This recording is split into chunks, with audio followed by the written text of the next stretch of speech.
आज राष्ट्रपति का अभिभाषण होने जा रहा है। ये आप देख सकते हैं पवित्र सेंगोल को लेकर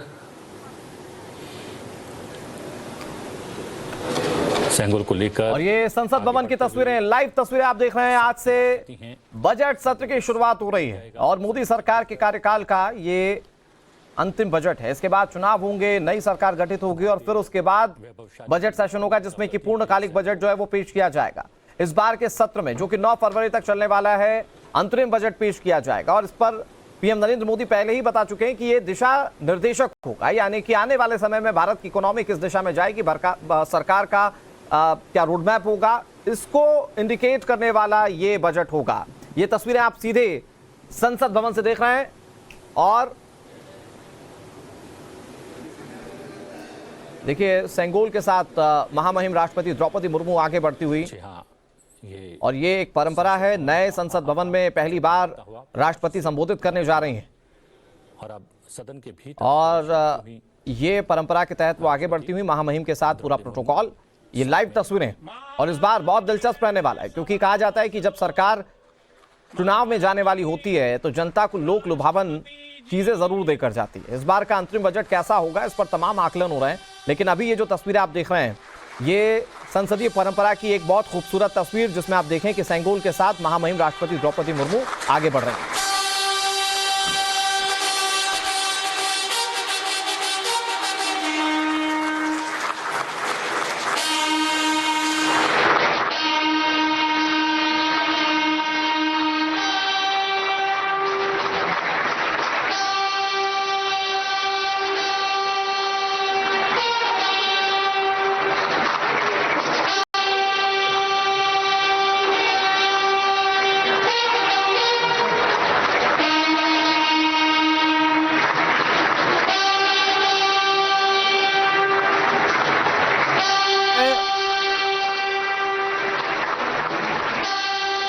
तो ये जो तस्वीर आप देख रहे हैं संसद भवन की तस्वीरें और सेंगोल के साथ महामहिम राष्ट्रपति द्रौपदी मुर्मू आगे बढ़ती हुई।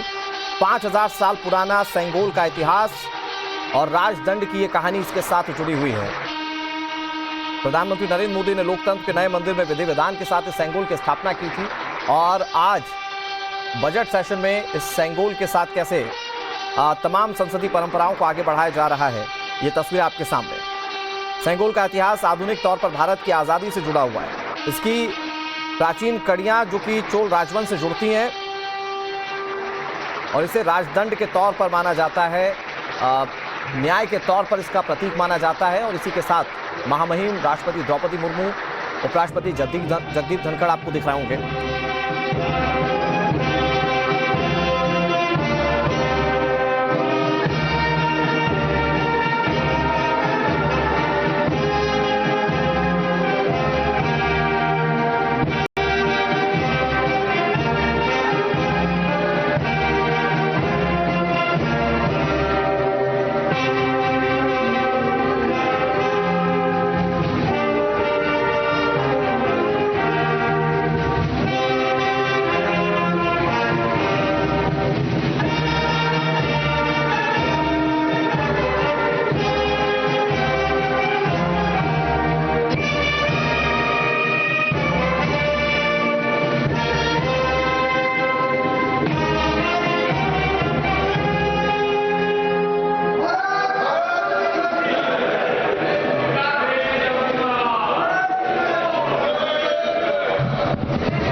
माननीय सदस्यगण, सभी का नमस्कार।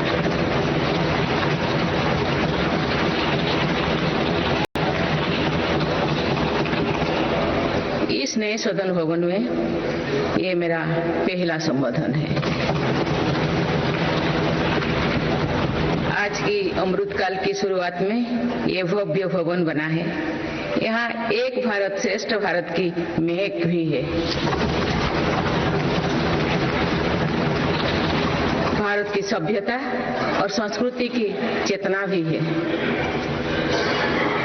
इसमें हमारी लोकतांत्रिक और संसदीय परंपराओं के सम्मान का प्रण भी है। साथ ही 21वीं सदी के नए भारत के लिए नई परंपराओं के निर्माण का संकल्प भी है। मुझे पूरा विश्वास है कि इस नए भवन में नीतियों पर सार्थक संवाद होगा। ऐसी नीतियां जो आजादी के अमृत काल में विकसित भारत का निर्माण करेगी। मैं आप सभी को अपनी शुभकामनाएं देती हूं। माननीय सदस्यगण, ये हमारे संविधान के लागू होने का भी 75वां वर्षगांठ है।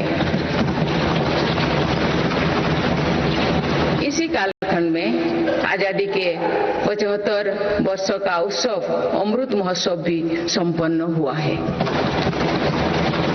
इस दौरान देश भर में अनेक कार्यक्रम हुए।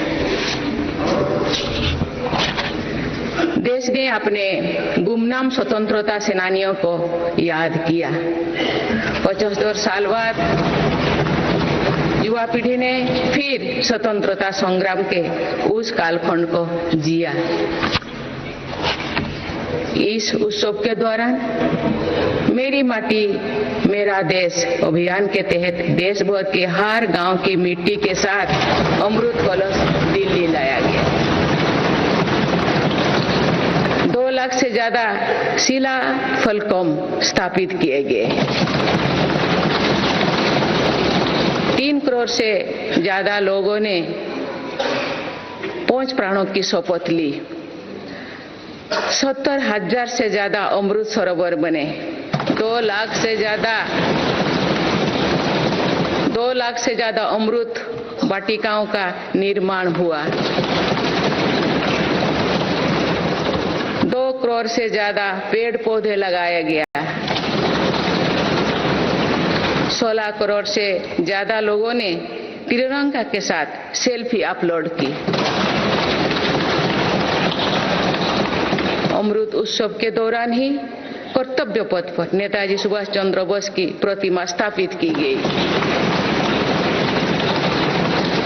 राजधानी दिल्ली में देश के अब तक के सभी प्रधानमंत्रियों की समर्पित म्यूजियम खोला गया। शांति निकेतन और होयबला मंदिर वर्ल्ड हेरिटेज लिस्ट में शामिल हुई। साहिबजादों की याद में वीरवाल दिवस घोषित हुआ। भगवान बिरसा मुंडा के जन्म दिवस को जनजातीय गौरव दिवस घोषित किया गया। विभाजन की विभीषिका को याद करते हुए 14 अगस्त को विभाजन विभीषिका स्मृति दिवस घोषित किया गया। माननीय सदस्यगण, बीता वर्ष भारत के लिए ऐतिहासिक उपलब्धियों से भरा रहा है। इस दौरान देशवासियों का गौरव बढ़ाने वाले अनेक पल आए। दुनिया में गंभीर संकटों के बीच भारत सबसे तेजी से विकसित होती बड़ी अर्थव्यवस्था बना। लगातार 2 क्वार्टर से भारत की विकास दर 7.5% से ऊपर रही है। भारत चंद्रमा के दक्षिण ध्रुव पर झंडा फहराने वाला पहला देश बना। भारत ने सफलता के साथ आदित्य मिशन लॉन्च किया। धरती से 15 लाख किलोमीटर दूर अपनी सैटेलाइट पहुंचाई। ऐतिहासिक G20 सम्मेलन के सफलता ने पूरे विश्व में भारत की भूमिका को सशक्त किया। भारत ने एशियाई खेलों में पहली बार 100 से अधिक मेडल जीते। पारा एशियाई खेलों में भी 100 से अधिक मेडल जीते। भारत को अपना सबसे बड़ा समुद्री पुल अटल सेतु मिला। भारत को अपनी पहली नमो भारत ट्रेन तथा पहली अमृत भारत ट्रेन मिली। भारत दुनिया से सबसे तेजी से 5G रोल आउट करने वाला देश बना। भारतीय एयरलाइंस कंपनी ने दुनिया की सबसे बड़ी एयरक्राफ्ट डील की।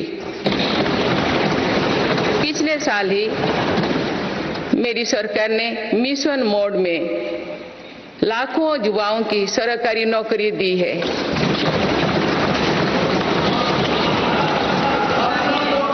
माननीय सदस्यगण, बीते 12 महीने में मेरी सरकार अनेक महत्वपूर्ण विधेयक लेकर भी आए। ये विधेयक आप सभी संसद सदस्यों के सहयोग से आज कानून बन चुके हैं। ये ऐसे कानून हैं जो विकसित भारत के संकल्पों की सिद्धि का मजबूत आधार है। तीन दशक बाद नारी शक्ति बंधन अधिनियम पारित करने के लिए मैं आपकी सराहना करती हूँ।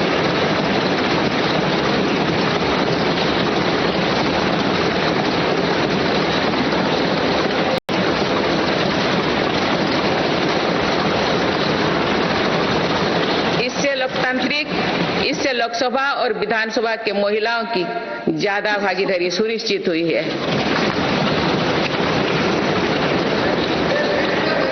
ये वुमेन लीड डेवलपमेंट के मेरी सरकार के संकल्प को मजबूत करता है। रिफॉर्म, परफॉर्म और ट्रांसफॉर्म के अपने कमिटमेंट को मेरी सरकार ने लगातार जारी रखा है। गुलामी के कालखंड में प्रेरित क्रिमिनल जस्टिस सिस्टम अब इतिहास हो गया है। आप दंड को नहीं अपितु न्याय को प्राथमिकता है।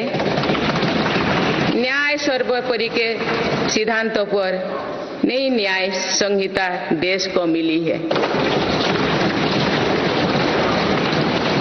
डिजिटल पर्सनल डेटा प्रोटेक्शन अधिनियम से डिजिटल स्पेस और सुरक्षित होने वाला है। अनुसंधान नेशनल रिसर्च फाउंडेशन अधिनियम से देश में रिसर्च और इनोवेशन को बल मिलेगा। जम्मू और कश्मीर आरक्षण कानून से वहां भी जनजातीय समुदाय को प्रतिनिधित्व का अधिकार मिलेगा। इस दौरान सेंट्रल यूनिवर्सिटी कानून में भी संशोधन किया गया। इससे तेलंगाना में स्वरोक का सेंट्रल ट्राइबल यूनिवर्सिटी बनने का रास्ता सुगम हुआ। पिछले वर्ष 76 अन्य पुराने कानून को भी हटाया गया है।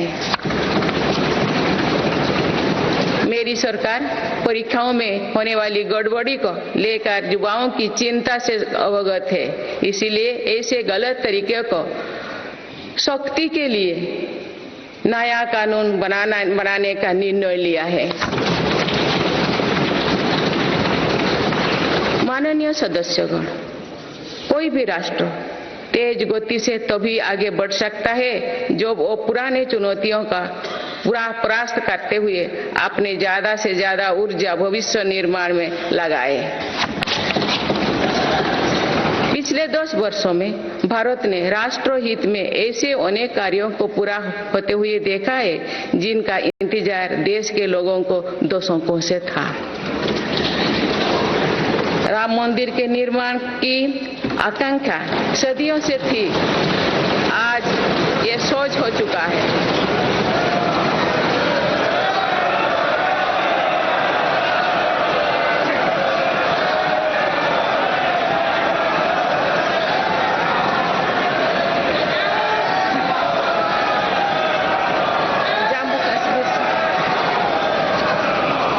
कश्मीर से आर्टिकल 370 हटाने को लेकर शंकाएं थी, आज वो इतिहास हो चुकी है।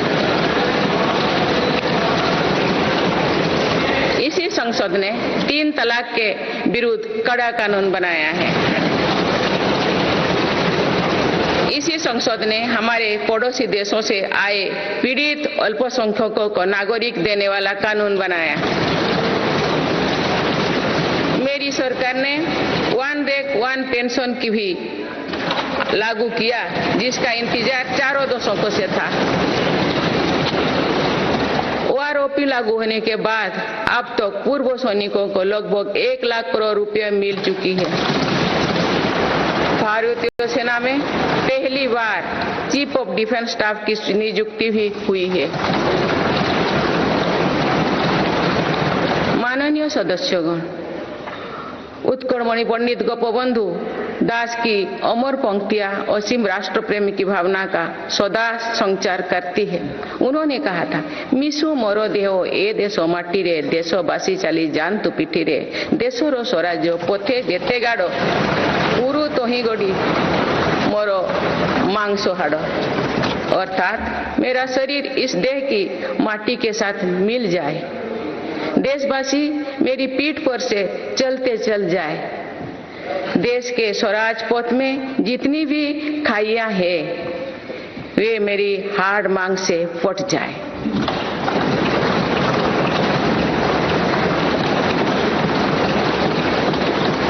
इन पंक्तियों में हमें कर्तव्यों की पराकाष्ठा दिखती है। राष्ट्र सर्वोपरि का आदर्श दिखाई देता है। ये उपलब्धियां जो आज देख रही है वो बीते 10 वर्षों की साधना का विस्तार है। हमें सभी बचपन से गरीबी हटाओ के नारे सुनते आ रहे हैं। अब हम जीवन में पहली बार बड़े पैमाने पर गरीबी को दूर होने देख रहे हैं। नीति आयोग के अनुसार मेरी सरकार के 1 दशक के कार्यकाल में करीब 25 करोड़ देशवासी गरीबी से बाहर निकले हैं।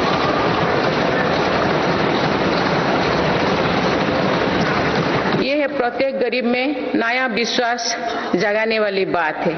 जो 25 करोड़ लोगों की गरीबी दूर हो सकती है तो उसकी भी गरीबी दूर हो सकती है।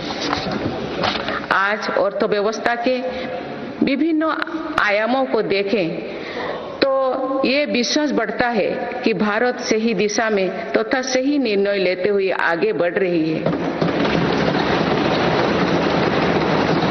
बीते 10 वर्षों में हमने भारत को फ्रेजाइल 5 से निकलकर टॉप 5 इकोनॉमीज में शामिल होते देखा है।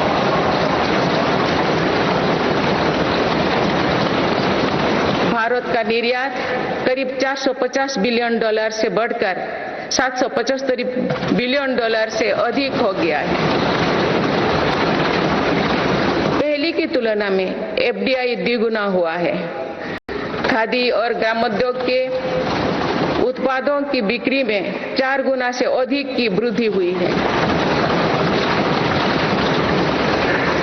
आईटीआर फाइल करने वाले की संख्या करीब 3.25 करोड़ से बढ़कर लगभग 8.25 करोड़ हो चुकी है और बढ़ोतरी 2 गुना से भी कहीं अधिक है। 1 दशक पहले देश में केवल कुछ 100 स्टार्टअप थे जो आज बढ़कर 1 लाख से अधिक हो गया। साल में 94,000 कंपनियां रजिस्टर हुई थी। पिछले वर्ष ये संख्या 1,60,000 तक पहुंच चुके। दिसंबर 2017 में 98 लाख से लोग जीएसटी देते थे। आज इनकी संख्या 1,40,00,000 है। 2014 से पहले के 10 वर्षों में लगभग 13 करोड़ वाहन बिके थे। पिछले 10 वर्षों में देशवासियों ने 21 करोड़ से अधिक वाहन खरीदे हैं। 2014-15 में लगभग 2000 इलेक्ट्रिक वाहन बिके थे, जबकि 2023-24 में दिसंबर माह तक ही लगभग 15 लाख इलेक्ट्रिक वाहन बिक चुके हैं। माननीय सदस्यगण, बीते दशक में मेरी सरकार ने सुशासन और पारदर्शिता को हर व्यवस्था का मुख्य आधार बनाया है। इसी का परिणाम है कि हम बड़े आर्थिक सुधारों के साक्षी बने हैं। इस दौरान देश को इंसॉल्वेंसी एंड बैंकरप्टेंसी कोड मिला है। देश को जीएसटी के रूप में एक देश एक टैक्स कानून मिला है।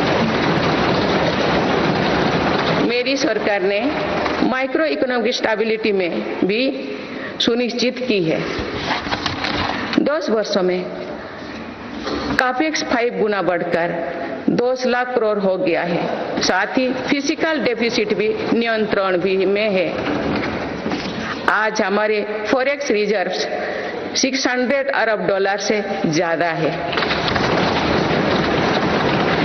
हमारे बैंकिंग सिस्टम जो पहले बुरी तरह से चरमराया था, वो आज दुनिया के सबसे मजबूत बैंकिंग सिस्टम में से एक बना है। बैंक का एनपीए जो कभी डबल डिजिट में होता था, वो आज लगभग 4% ही है। मेक इन इंडिया और आत्मनिर्भर भारत अभियान हमारी ताकत बन चुकी है। भारत आज दुनिया का दूसरा सबसे बड़ा मोबाइल फोन निर्माता है। पिछले एक दशक के दौरान मोबाइल फोन मैन्युफैक्चरिंग में 5 गुना बढ़ोतरी हुई है।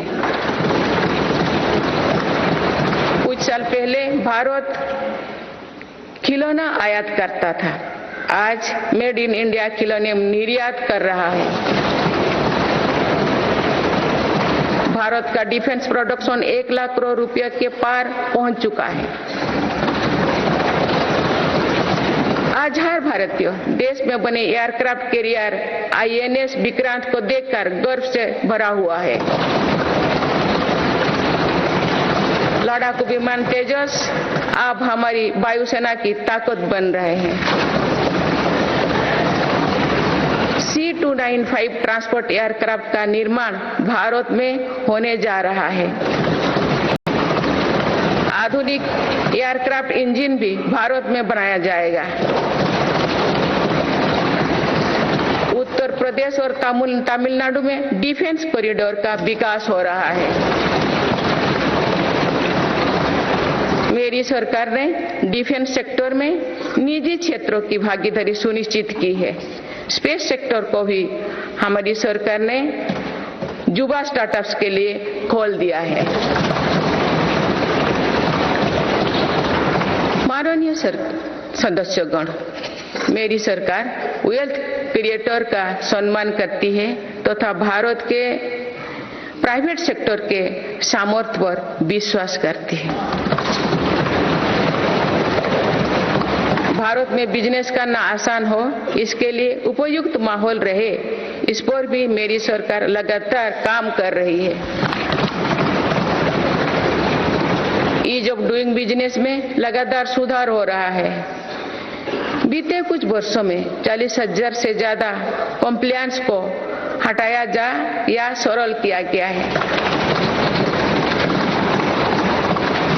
कंपनीज एक्ट तथा लिमिटेड लायबिलिटी पार्टनरशिप एक्ट में 63 प्रावधानों को अपराध की सूची में बाहर किया गया है। जौन विश्वास अधिनियम द्वारा 183 प्रावधानों को अपराध की श्रेणी से बाहर किया गया है। अदालत के बाहर विवादों को सौहार्दपूर्ण समाधान हेतु मध्यस्थता पर कानून बनाया गया है। वन और पर्यावरण विभाग से क्लियरेंस मिलने में जहां 600 दिन लगते थे, वहां आज 75 दिन से भी कम समय लगता है। फेसलेस असेसमेंट योजना से टैक्स व्यवस्था में और पारदर्शिता आई है। माननीय सदस्यगण, हमारे एमएसएमई सेक्टर को भी रिफॉर्म्स का बहुत अधिक लाभ हो रहा है। आप अवगत है कि हमारे एमएसएमईज में आज करोड़ों देशवासी काम कर रहे हैं। एमएसएमईज और लघु उद्यमियों को सशक्त करने के लिए मेरी सरकार पूरी प्रतिबद्धता से काम कर रही है। एमएसएमई की परिभाषा का विस्तार किया गया है। नई परिभाषा में निवेश और टर्नओवर को समाहित किया गया है। आज उद्यम और उद्यम असिस्ट पोर्टल और लगभग 3.5 करोड़ MSME रजिस्टर्ड है। बीते वर्षों में MSMEs के लिए क्रेडिट गारंटी स्कीम के तहत करीब 5 लाख करोड़ की गारंटी स्वीकृति किए गए। ये 2014 से पहले के दशक से 6 गुना अधिक है। माननीय सदस्यगण, मेरी सरकार का एक और बड़ा रिफॉर्म डिजिटल इंडिया का निर्माण है। डिजिटल इंडिया ने भारत में जीवन और बिजनेस दोनों को बहुत आसान बना दिया है। आज पूरी दुनिया मानती है कि ये भारत की बहुत बड़ी उपलब्धि है। विकसित देशों में भी भारत ऐसा डिजिटल सिस्टम नहीं है। गांव में भी सामान्य खरीद बिक्री डिजिटल तरीके से होगी, ये कुछ लोगों की कल्पना से भी परे था।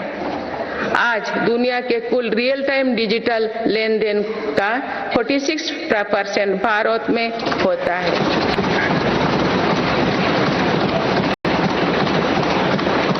पिछले महीने UPI से रिकॉर्ड 1200 करोड़ ट्रांजैक्शन हुई है। इसके तहत 18 लाख करोड़ रुपया का रिकॉर्ड लेन देन हुआ है। दुनिया के दूसरे देश भी आज UPI से ट्रांजैक्शन की सुविधा दे रही है। डिजिटल इंडिया के कारण बैंकिंग आसान हुई है और लेन देन भी सरल हुआ है। जनधन आधार मोबाइल की त्रिशक्ति से भ्रष्टाचार पर लगाम लगने में मदद मिली है। मेरी सरकार अब तक 34 लाख करोड़ रुपया DBT से ट्रांसफर कर चुके हैं। जनधन आधार मोबाइल के कारण करीब 10 करोड़ फर्जी लाभार्थी सिस्टम से बाहर किए गए हैं। इससे 3.25 लाख करोड़ रुपया गलत हाथों में जाने से बचे हैं। डिजी लॉकर की सुविधा भी जीवन को आसान बना रही है। इसमें अभी तक यूजर्स के 6 बिलियन से ज्यादा डॉक्यूमेंट्स जारी हुई है। आयुष्मान भारत हेल्थ अकाउंट के तहत लगभग 53 करोड़ लोगों की डिजिटल हेल्थ ID बन चुकी है।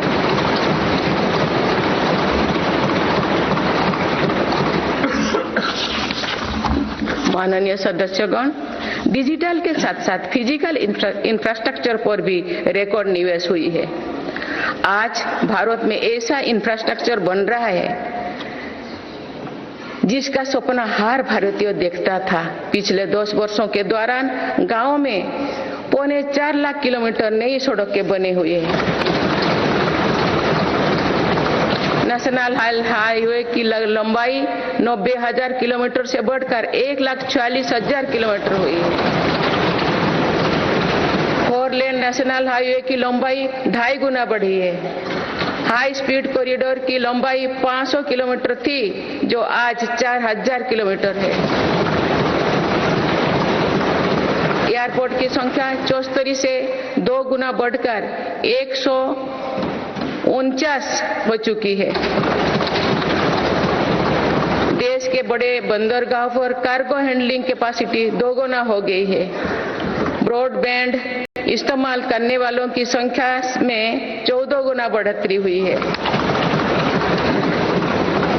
देश को लगभग 2 लाख गांव पंचायत को ऑप्टिकल फाइबर से जोड़ा जा चुका है। 4 लाख से अधिक कॉमन सर्विस सेंटर भी खुले हैं, जो रोजगार का बड़ा माध्यम बने हैं।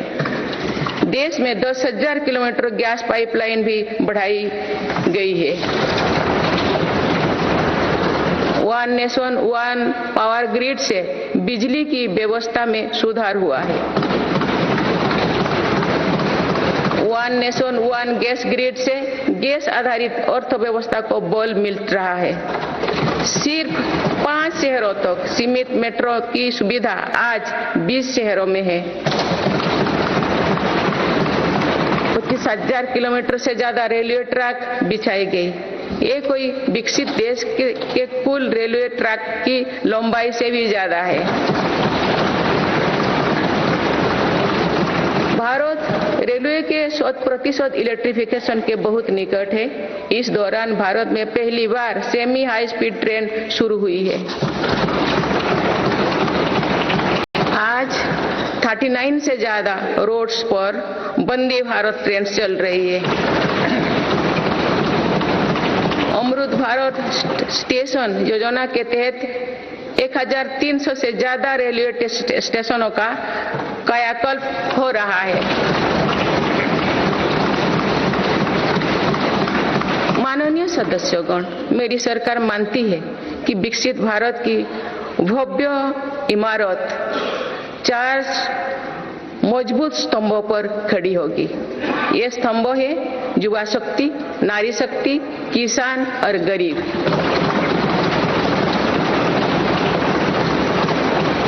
देश के हर हिस्से, हर समाज में इन सभी की स्थिति और सपने एक जैसे ही है। इसीलिए इन 4 स्तंभों को सशक्त करने के लिए मेरी सरकार निरंतर काम कर रही है। मेरी सरकार ने टैक्स का बहुत बड़ा हिस्सा इन स्तंभों को मजबूत बनाने पर खर्च किया है। 4 करोड़ 10 लाख गरीब परिवार को अपना पक्का घर मिला। इस पर लगभग 6 लाख करोड़ रुपया खर्च किए गए। लगभग 11 करोड़ ग्रामीण परिवारों तक पहली बार पाइप से पानी पहुंचा है। इस पर 4 लाख करोड़ रुपया खर्च किया जा रहे हैं। हाल ही में 10 करोड़ उज्ज्वला के गैस कनेक्शन पूरी हुई है। आज इन लाभार्थी बहनों को बहुत सस्ती गैस भी दी जा रही है। इस पर भी सरकार द्वारा 2.5 लाख करोड़ रुपया खर्च किए गए हैं। कोरोना काल से ही 80 करोड़ देशवासियों को मुफ्त राशन दिया जा रहा है।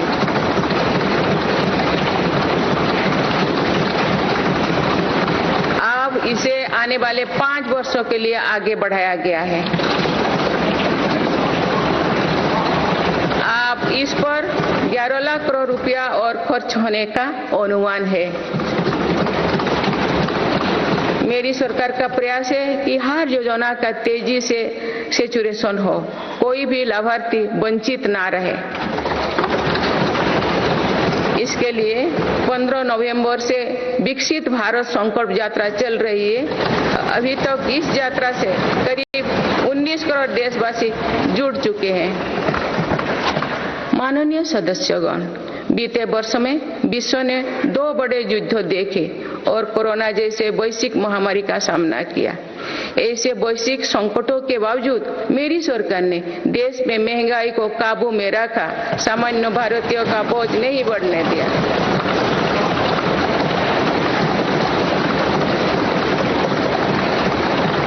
दो 2014 से पहले के 10 वर्षों में औसत महंगाई दर 8% से अधिक थी। पिछले दशकों में औसत महंगाई दर 5% रही।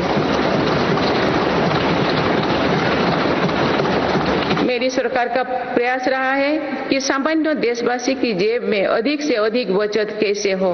पहले भारत में 2 लाख रुपए की आय पर टैक्स लग जाता था। आज भारत में 7 लाख रुपए तक की आय पर भी टैक्स नहीं लगता। टैक्स छूट और रिफॉर्म्स के कारण भारत के टैक्स पेयर्स को 2 साल में करीब 2.5 लाख करोड़ रुपया की बचत हुई है।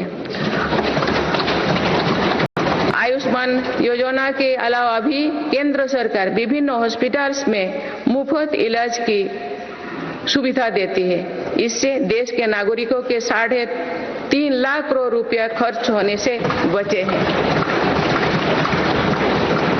जन औषधि केंद्रों की वजह से मरीजों के करीब 28,000 करोड़ रुपया खर्च होने से बचे हैं।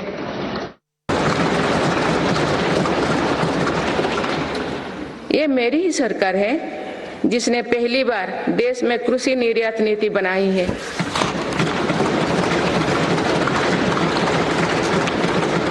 इससे एग्रीकल्चर एक्सपोर्ट 4 लाख करोड़ रुपया तक पहुंचा है।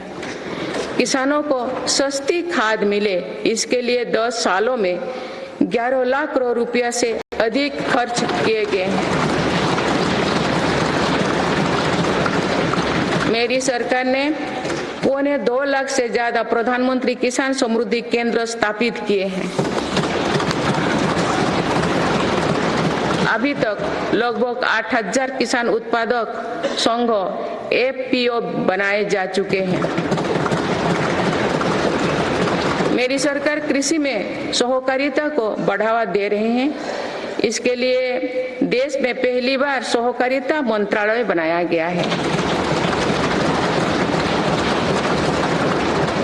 सरकारी क्षेत्र में दुनिया की सबसे बड़ी अनाज भंडारण योजना शुरू की गई है। जिन गांव में सहकारी समितियां नहीं है, वहां 2 लाख समितियां बनाई जा रही है। साथी बुरी स्थिति से गुजर रहे थे। मेरी सरकार ने ऐसे विश्वकर्मा परिवार को भी सूद ली है। अभी तक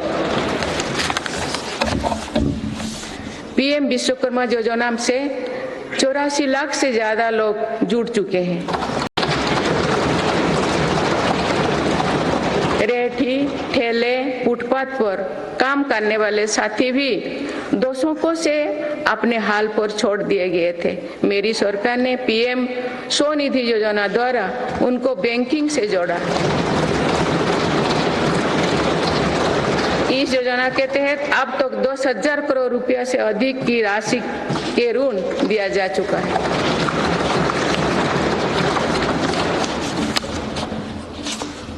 सरकार ने इन पर भरोसा करते हुए बिना कोलेटरल के ऋण दिया है। इस भरोसे के मजबूत करते हुए अधिकांश लोगों ने ऋण भी वापस किया है, अगली किस्त का भी लाभ उठाया है।